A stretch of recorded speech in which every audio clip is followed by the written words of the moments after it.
They call me the animal magnet. But of all the animals I've worked with, only one has hot tub privileges. This is Brutus, the brown bear that I raised from Twinkie size to one tall drink of water. I work with Brutus to get a close-up view of the behaviors I see in the wild. But the world has a view of grizzlies that can be a little bit out of touch. Up next, these wild grizzlies are human hunters. So Brutus and I are putting together a crash course to separate fact from fiction when it comes to bear attacks. We'll get the truth from the real survivors. And I see her just right out there. And return to the scenes of their nightmares. Bang, she was on me from point-blank range. Right out of the woods like that. And closer to home, I'll break down the hazards of living in bear country, one piece at a time. It's the grizzly bear, unfiltered. All of a sudden, I'm laying there in stilled silence. Because after you've been inside the attack, the view is crystal clear.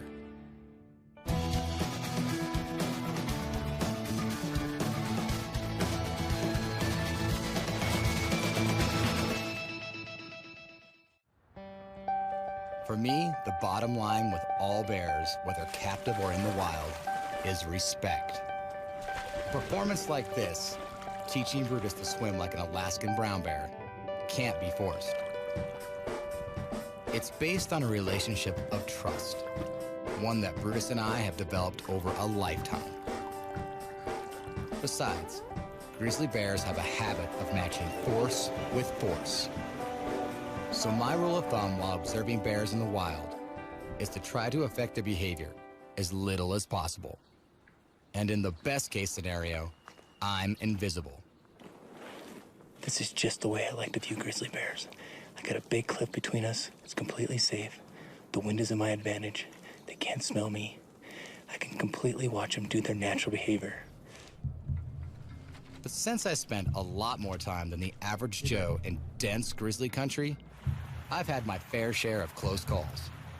Like the time I literally was surrounded by grizzlies in Alaska.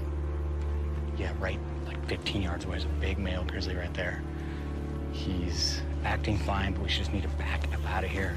The bears that are in this area are definitely the most dangerous bears, so really, really gotta pay attention. When you have so many different bears in an area, so you don't know what you're dealing with.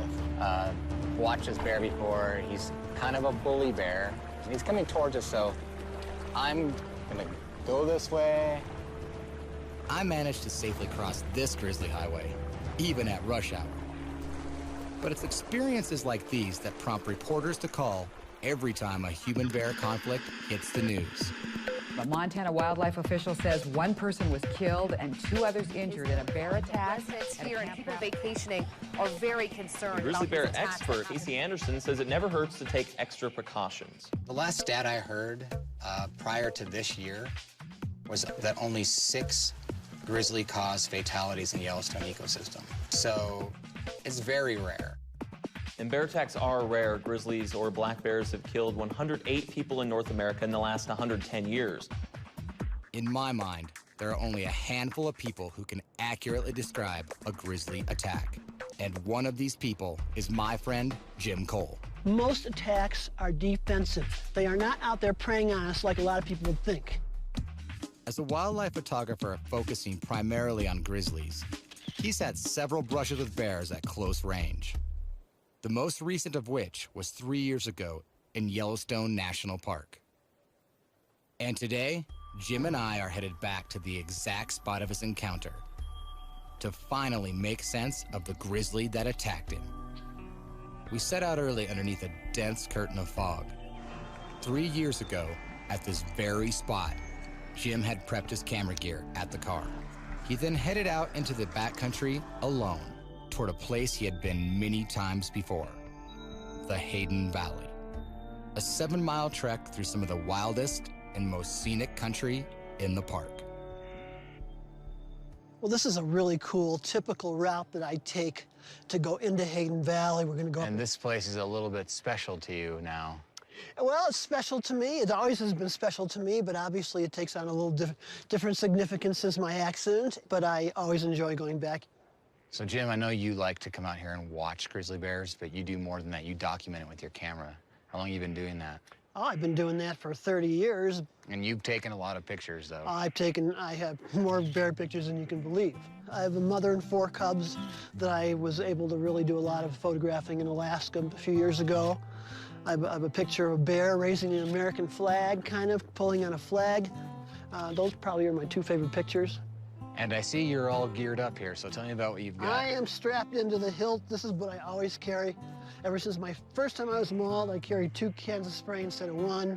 And you got, I mean, this is not real typical. What do you got there? I don't even know what that is. Well, I got a little surprise for you, and I'm gonna break it out when we get up on top of the hill here. Okay. 99% of Yellowstone's visitors never leave the park roads. But once you set foot out here, in the backcountry, the park takes on a whole new character. Wilder, bigger, and full of mystery. Our first stop is one of Yellowstone's signature geothermal features.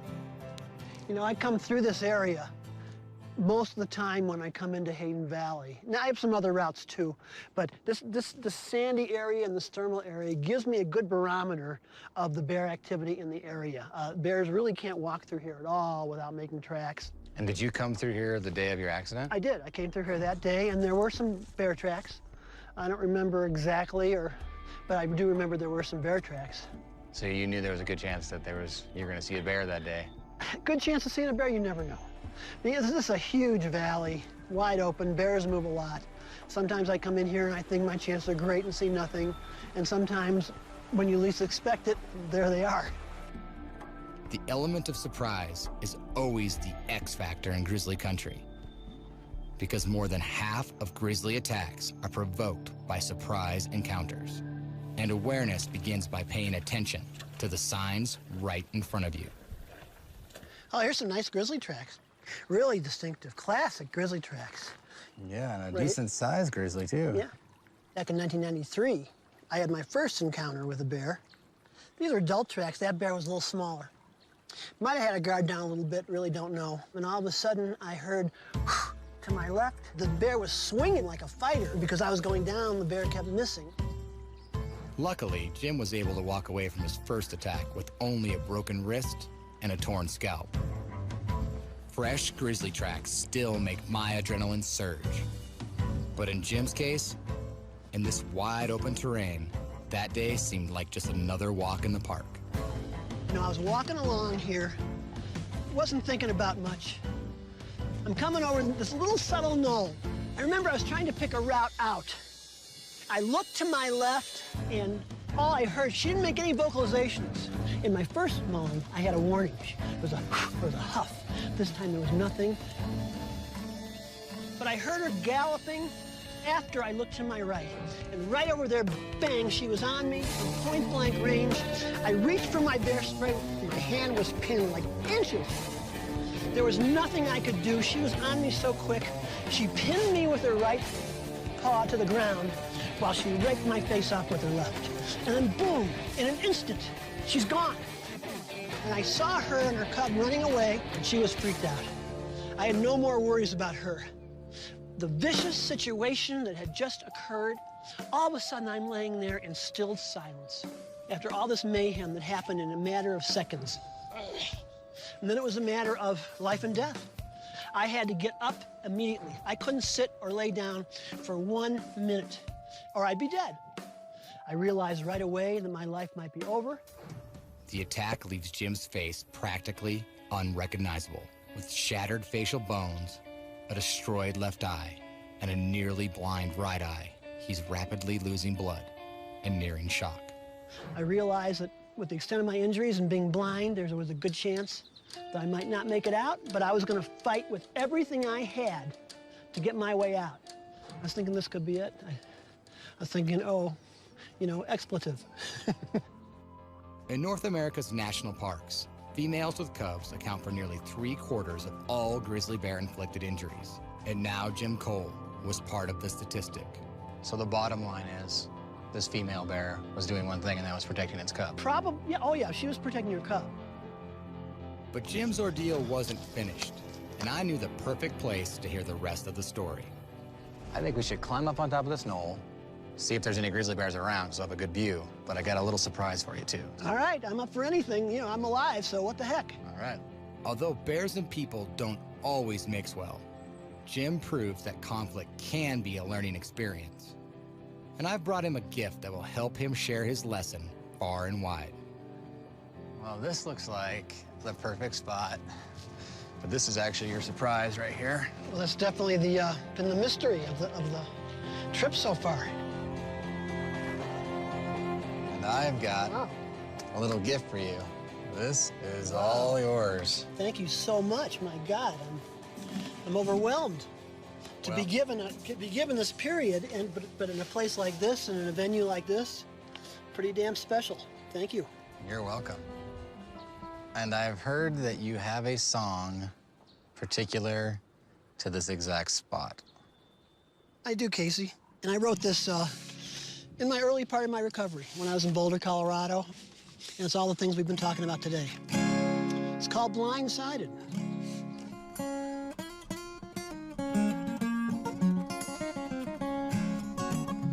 She burst across the hillside like a furry locomotive. Without the slightest warning, she barely made a sound. On me in an instant, there was nothing I could do. Time stood still. I was flattened on the ground. Then, Jim's song continues with a harrowing description of his nearly blind journey to safety. Blinded by the onslaught, but pounding through the sagebrush. I could hardly see my wobbly feet, but I was guided by the sun. When I crossed that winding creek that flows under the road, oh, I knew that I would make it, but it's the hardest thing I've ever done. Blindsided, grizzly defense, blindsided, bear common sense, blindsided, out here alone, blindsided, I found my way home. Blindsided in the place where it happened. You know, I've done a few performances in my time, but this one's gonna always stand out. Appreciate it, and we'll have a good hike out. All right. As we retrace Jim's steps on our own long way home, I think of the courage it takes to turn what could have been a final act into a beautiful encore. What would you want people to take away from your experience? Just to understand that I accept what happened. I'm not happy about it. But the bears, they are not out there preying on us like a lot of people would think. They don't kill the person. If that bear wanted me dead, I had no chance. I was at her mercy. I wasn't fighting back. The bears are really peace-loving animals, and they're not out there stalking us. His survival, nothing short of miraculous. And his recovery, even more inspiring. Pound for pound, he's one of the toughest defenders of the grizzly bear I've ever met.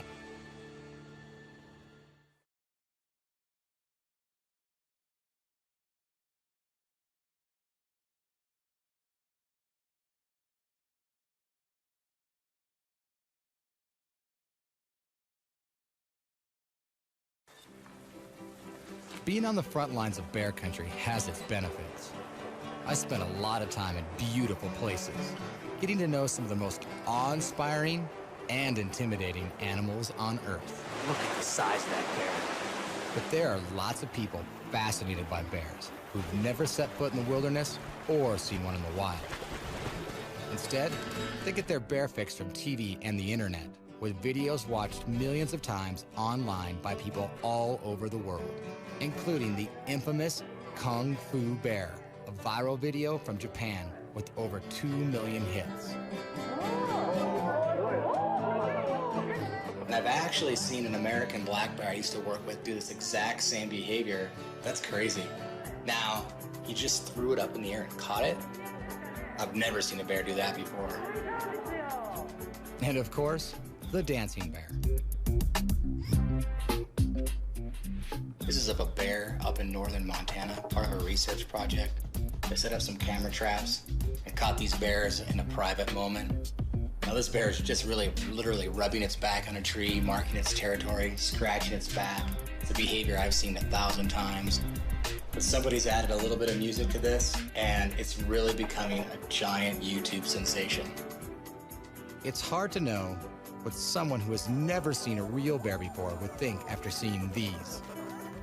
And although Brutus may not be a great dancer, he's got his own unique skill set. One that shows the real alternative to cute and cuddly. We'll find out if it's enough to make him the next web star. Today, we're gonna create the ultimate bear viral video. Now, here's the plan. Rick's gonna shoot this whole thing on the handy cam, so it's gonna look authentic, even though this is really just a giant movie set. Rick and Billy are gonna pull up, there's gonna be a bear in their garbage, and then they've forgotten to take in the trash. And this is what they see. Get the camera, get the camera. That's crazy. You gotta stay quiet. This bear's, it's like, It's huge. you gotta be quiet. I think he's coming this way. Dude, He's coming this way. we gotta get the back. He wants the pizza. He's coming right at us. Hurry up. Go, get out, get out. Okay, go.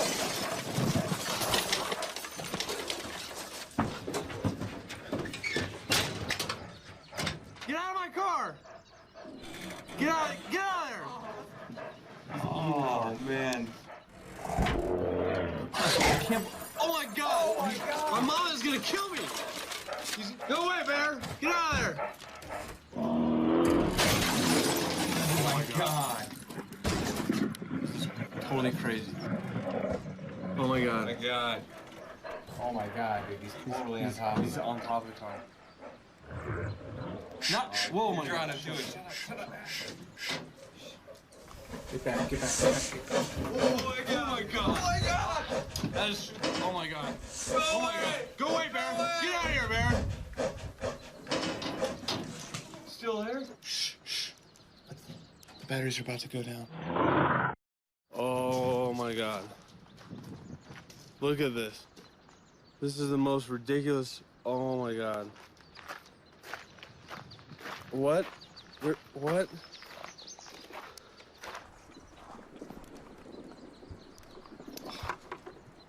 I mean, this is crazy. Bears may have an appetite for destruction, but only if you feed them first. Now it's time to get this video out where it can be seen. One of these days, I predict Brutus will get his own star on the Internet Walk of Fame.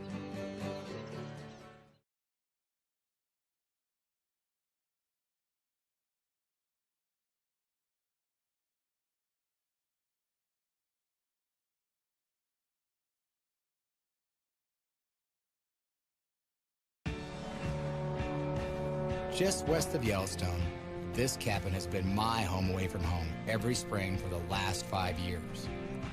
And like several places right outside the park boundary, this is a known hotspot for bear-human conflicts. And one of the most famous incidents in this area occurred on September 25th, 1992, a few miles up the Eldridge Trail. I'm back there today with Mark Matheny, the only guide who can retell this story in his own words. Last time you were here, 18 years ago, it was dark, where you were going to go hunting with your buddy, right? Right. It was early in the morning. We wanted to start at the trail before it got light. I was with my good friend, Dr. Fred Monson. We were coming in bow hunting for elk. And walking up in the dark in grizzly country is always, you're on your toes. Were you thinking about grizzlies at all? I was, I told Fred, I said, Fred, we should stick together up here this morning because there's quite a few grizzlies in this country. Now, we're old friends. We've talked about your mauling several times, but we've never come back to the actual site. So I'm actually looking forward to this a lot today, so lead the way, and we'll go check it out. Let's go. I could almost see Mark and Fred heading up the trail that morning, scanning for elk with bows in hand. Hunters don't make much noise as they travel. They also try to stay downwind of their prey. And in bear country, that can quickly translate into a surprise encounter. We've got a brown-colored black bear just up the trail here. We're in bear country for sure. Now, the wind's a little bit in our face, so I don't think it knows we're here. Black bears are rarely aggressive, and the likelihood of a major injury from a black bear is much less than from a grizzly bear. That's awesome. Going into that bear attack scene and running into a bear. Now, if you would have done that when you first returned to the site of the attack, 11 days after, how would have this made you feel? I would have for sure thought it was a grizzly. Yeah, it would have freaked you out. Question. Yeah, my imagination would have said, that's a grizzly. I would have felt very threatened, very threatened. I was so scared even without seeing one. I thought a bear was going to come charging behind every tree. It's funny that 50% of the black bears in this area are not black. Well, the wind changed. I think she smelled us and took off. Should we head on up? Yeah, let's continue. Okay.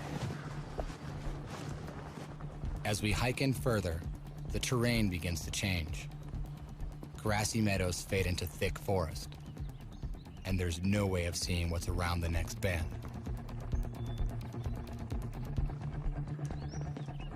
Wow, this is looking really familiar. This is the spot. I'm pretty sure this is the exact spot, Casey, where we got attacked by that female grizzly with cubs. This is where it all went down, huh? Yeah. Well, you can see how easy it would be to stumble on a grizzly bear.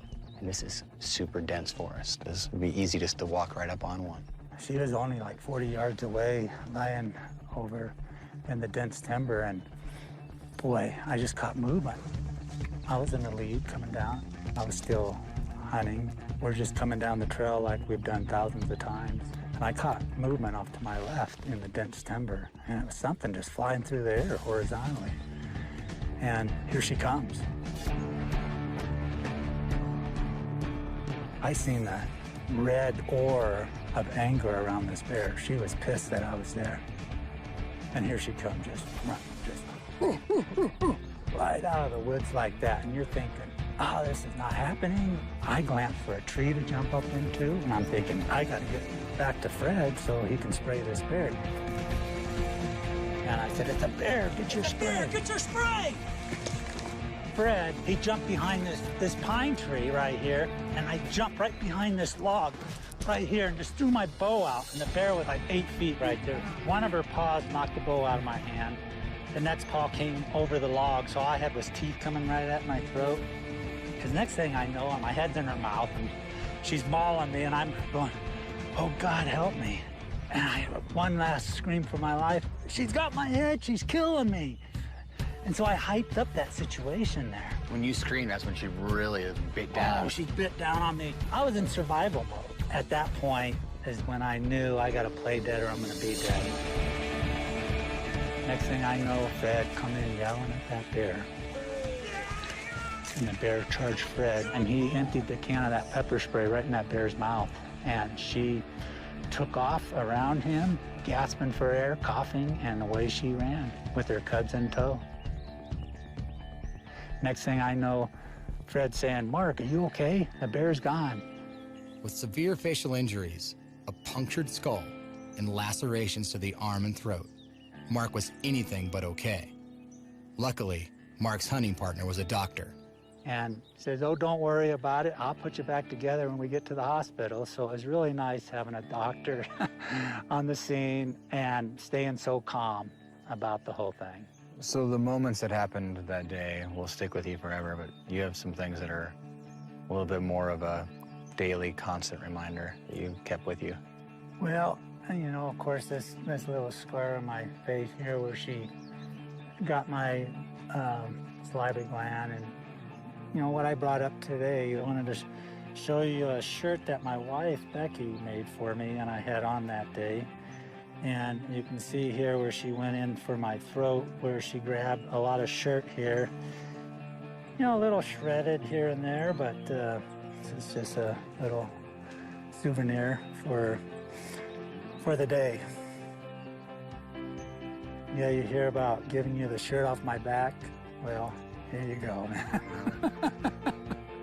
That's pretty awesome. That's amazing. The shirt that he wore the day he was attacked right here in this exact spot. Pretty cool. One of Mark's favorite sayings is, when life hands you lemons, you make lemonade. Or in his case, why not produce a potent new bear pepper spray? Engineered to bring a charging grizzly to a screeching halt.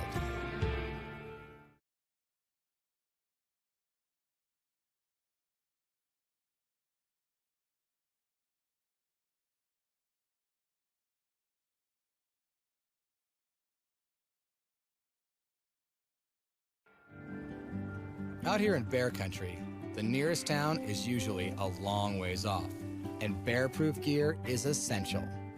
But I've also got to bear-proof myself.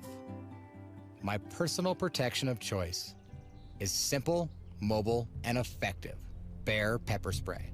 And most importantly, it's never out of reach. This is not a spot that the bears are used to people being, so I'm gonna go a little slower. I'm gonna pay attention. I'm actually gonna take this off, because if something happens, it's gonna happen pretty quick. And I've had to take the safety off a few times. Now, this is a little bit too close for comfort. Hey, there. Like I thought. Right in the bottom. Big dark grizzly bear eating an elk calf. It's no wonder I have a lot of respect for Mark Matheny, who, after his attack, developed a bear pepper spray that's been proven many times against grizzlies. Bear spray really works on the mucous membranes and it works on their nose mainly. So you take away a bear's keen sense of smell, now you've got one worried wild animal. They rely upon that. That's their eyes. I've read that grizzlies have an incredible sense of smell. Now imagine a grizzly with a sound.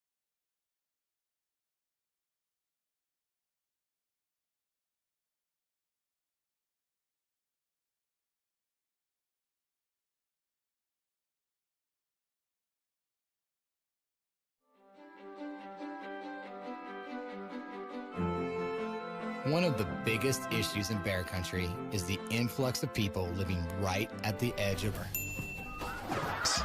Here's the plan. Missy's really not taking this whole living in bear country thing seriously.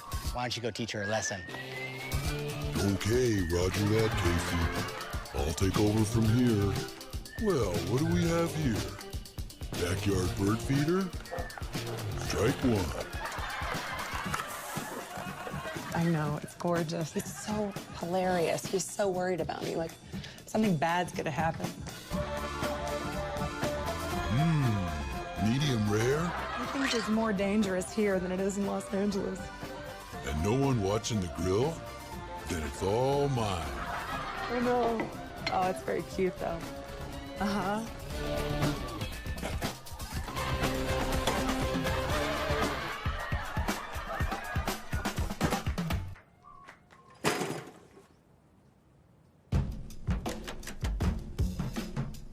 This is turning into a real cakewalk. Time to raid the goodie bag.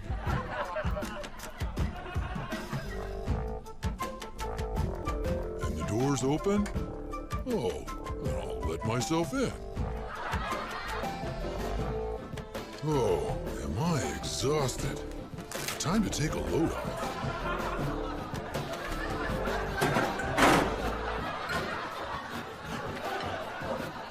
You know, this place is kind of a dump. Definitely needs a remodel.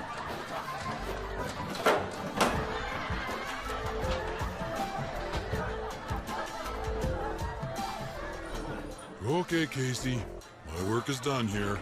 She's all yours. What happened? Do you have any idea who might have made that? Looks like a grizzly bear. More specifically, Brutus. Remember I told you, now that you're Montana, you have to play by a whole nother set of rules? Well, I had Brutus play a little trick on you, but Fun. the good news is that I'm gonna buy you a new kitchen.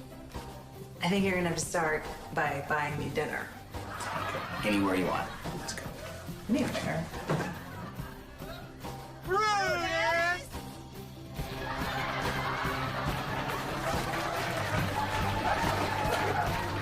What a bad boy. Hey, y'all. Come on in. Water is fine. With a family full of talented actors, pulling off a scene like this is a snap. The chicken got eaten by a grizzly bear. We're hoping this video will go on to educate the new residents of Bear Country. Otherwise, we're sending Brutus in to renovate your kitchen.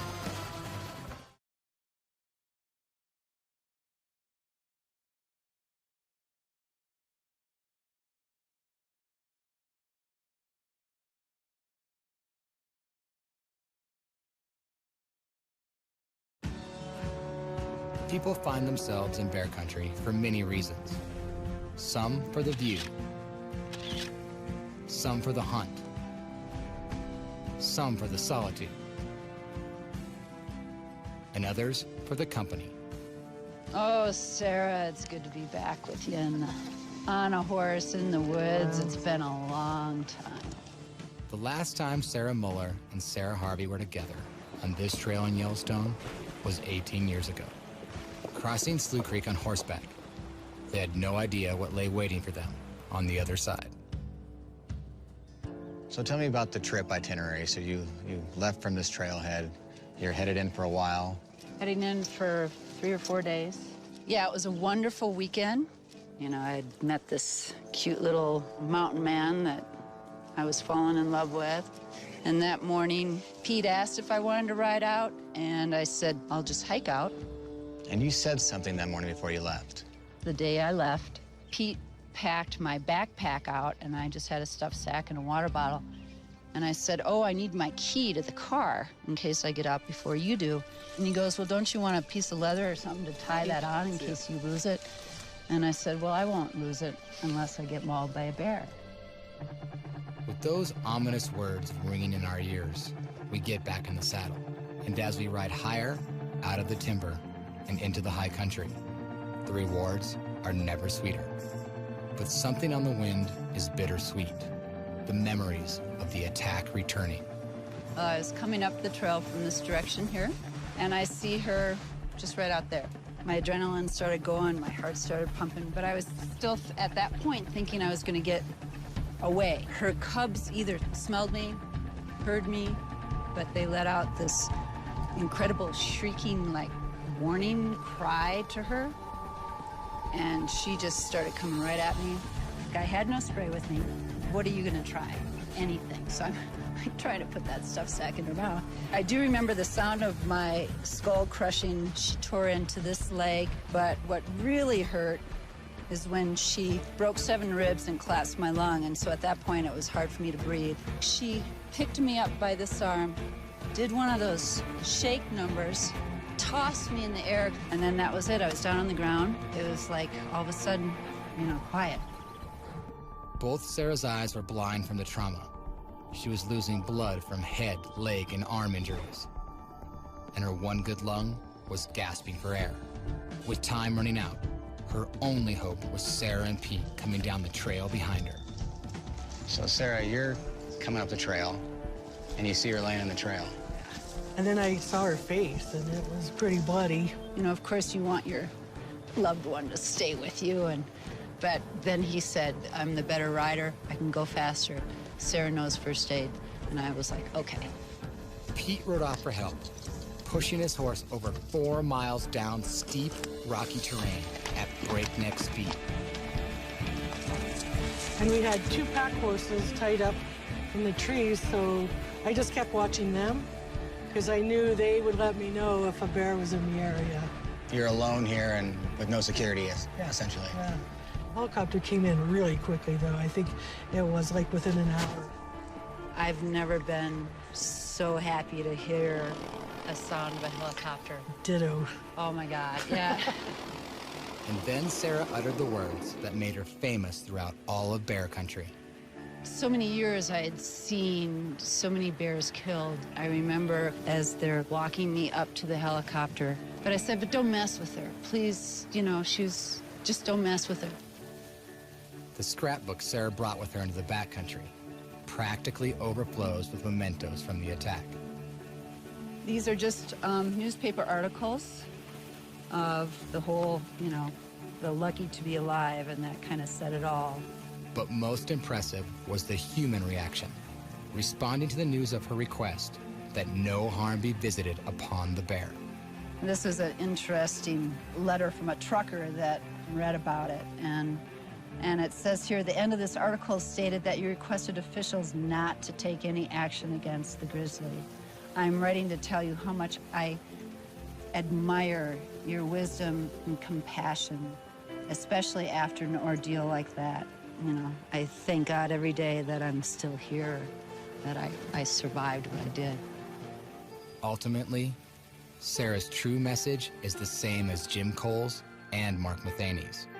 They've all been close enough to see the real grizzly bear, struggling in its own fight to survive. And they can see themselves in the picture and admit their own mistakes. It was my fault.